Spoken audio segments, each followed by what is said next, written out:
Hello class, welcome back to Shikshak Junction. Because अब नहीं तो कब, यस आप देख रहे होगे पीछे एक क्वेश्चन लिखा हुआ है और ये बहुत इंपॉर्टेंट क्वेश्चन है। जनरली पूछा जाता है लॉन्ग क्वेश्चंस में और एमसीक्यूज में भी।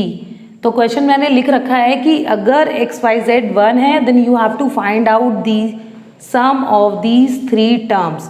तो इसके मैं 2 मेथड बताने वाली हूँ। एक तो बिल्कुल जो एज यूजुअल मेथड इस सम को सॉल्व करने का है, वो जो आपको लॉन्ग जब आपका आता है क्वेश्चन में तब आपको करना है। लेकिन अगर ये क्वेश्चन एमसीक्यू में आता है तो विद इन सेकेंड्स आप उसको सॉल्व कर सकते हो without doing the whole procedure. So watch the full video. अब देखो कैसे करना है। सबसे पहले इस टर्म में जो हमारी इनवर्स की टर्म है उसको हम अपॉन में ले आएंगे, ठीक है, using the property of exponents. Similarly यहाँ पर भी तीनों जगह हमें ऐसे ही करना है, ठीक। उसके बाद एलसीएम ले लोगे आप।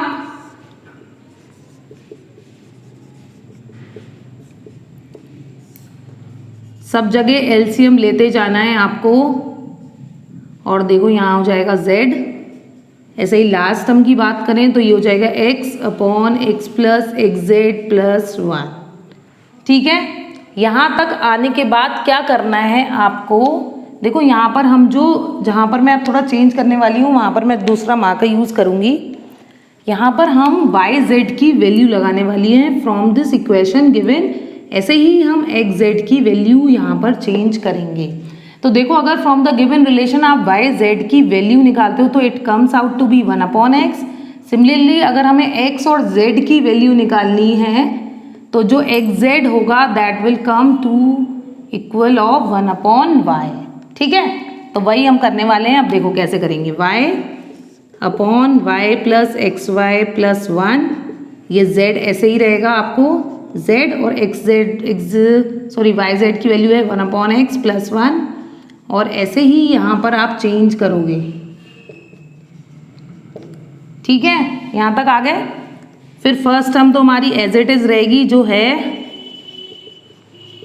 यहाँ एलसीएम ले लोगे, ये हो जाएगा x Z plus x plus 1 और यहाँ पर जब हम एलसीएम लेंगे तो ये टर्म्स आ जाएंगी x y plus y plus 1, ठीक है। उसके बाद देखो एक बार और चेंज करनी पड़ेगी। देखो ये दोनों बेसिस तो हमारे सेम आ गए, x y plus y plus 1, लेकिन जो मिडिल टर्म है उसका बेस सेम नहीं आ रहा तो इसको एक बार फिर से वैल्यू लगानी पड़ेगी एक्स जेड की 1 अपॉन वाई, क्योंकि जब तक बेस सेम नहीं आएगा तब तक आप एलसीएम नहीं ले पाओगे। ले तो लेंगे LCM but according to question वो नहीं आ पाएगा आंसर जो हमें लाना है। तो फिर से हम यही करने वाले हैं। इन दोनों टर्म्स को ऐड कर लेते हैं क्योंकि डिनोमिनेटर सेम है। तो जो हमारी ऊपर की टर्म होगी that is y plus x y, ठीक। और यहाँ पर जो हमारी टर्म है उसको हम चेंज कर रहे हैं फिर से। तो यह जाएगा 1 upon y plus 1 upon x plus 1 और इनको जब आप सॉल्व करोगे तो टर्म्स आ जाएंगी y plus x y upon y plus x y plus 1 plus x y z ऊपर, नीचे टर्म आ जाएगी हमारी 1 प्लस एक्स वाई, ठीक है।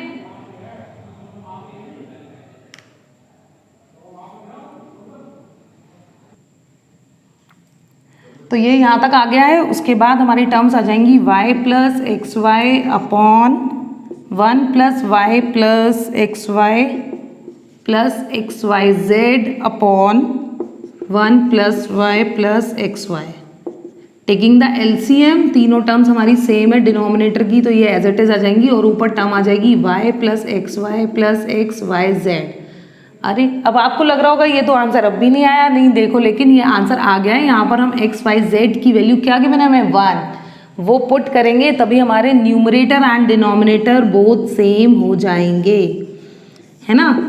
अब देखो ये हमारा आ गया same, then it will cancel out and you will get 1 as the answer. ये हमारा लॉन्ग क्वेश्चन है अगर ये आपके एग्जाम्स में आता है तो। और अब हम जो ट्रिक डिस्कस करने वाले हैं वो है हमारी एमसीक्यूज के लिए ट्रिक। तो वो कैसे करना है, देखो इसको मैं रब कर रही हूँ ताकि वो ट्रिक आपको समझा पाऊँ अच्छे से।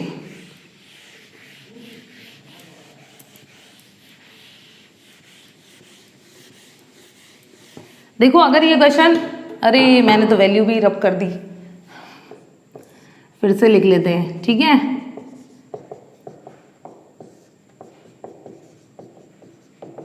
देखो अब आप सोचोगे मुझे सम भी याद हो गया है ना, तो ये सब कॉज याद हो ही गया था सम। अब देखो हमें यहाँ पर गिवन था xyz इज इक्वल टू 1, तो आप क्या करो, जब भी आपके एमसीक्यू में क्वेश्चन आए तो आप x की खुद ब खुद कोई वैल्यू ले लो। जैसे अगर हमने x2 ले लिया मान लो, तो y 1/2 ले लिया और z को हम अज्यूम कर लेंगे 1, सो दैट जब आप x y z का मल्टीप्लाई करोगे तो ये वैल्यू आ जाएगी 2 इंटू 1/2 इंटू 1, तो it comes out to be 1। एक चीज़ नोटिस करने वाली है कि जब क्वेश्चन आए तो आप उसमें थोड़ी इजी वैल्यूज लेना, क्योंकि आपको ये वैल्यू पुट करके सिर्फ आंसर देखना है कि एमसीक्यू में कौन सा ऑप्शन करेक्ट होगा इसका। फिर उसके बाद जब हमारी ये वैल्यूज आ गई, put it in this equation, उसको पुट करेंगे इस इक्वेशन में, तो हमारा क्या आ जाएगा, देखो 1 प्लस x की जगह लगाया 2, और जो y इनवर्स होगा तो वो रेसिप्रोकल हो जाएगा, दैट इज 2। सिमिलरली दूसरी टर्म देखो 1 प्लस y की वैल्यू है 1/2 और z inverse as it is रहेगा क्योंकि वो 1 है, 1 का inverse is 1। Similarly third value 1 plus z ऐसे ही रहा, और जो x इनवर्स की बात करें वो हो गया हमारा 1/2, z की वैल्यू है हमारी यहाँ पर 1, ठीक है। अब एलसीएम ले लो आप, ये हो जाएगा 1/5, इसको सॉल्व करोगे it comes out to be 2/5, और उधर भी सॉल्व करोगे तो ये भी 2/5 आ गया। Taking the LCM you will get 5/5 and hence the answer 1. So it is very simple. आप ये ट्रिक लगा के इस क्वेश्चन को बिल्कुल बहुत जल्दी सॉल्व कर सकते हो। It is simple calculation. So I hope you guys will like this video. Take care and stay connected at Shikshak Junction.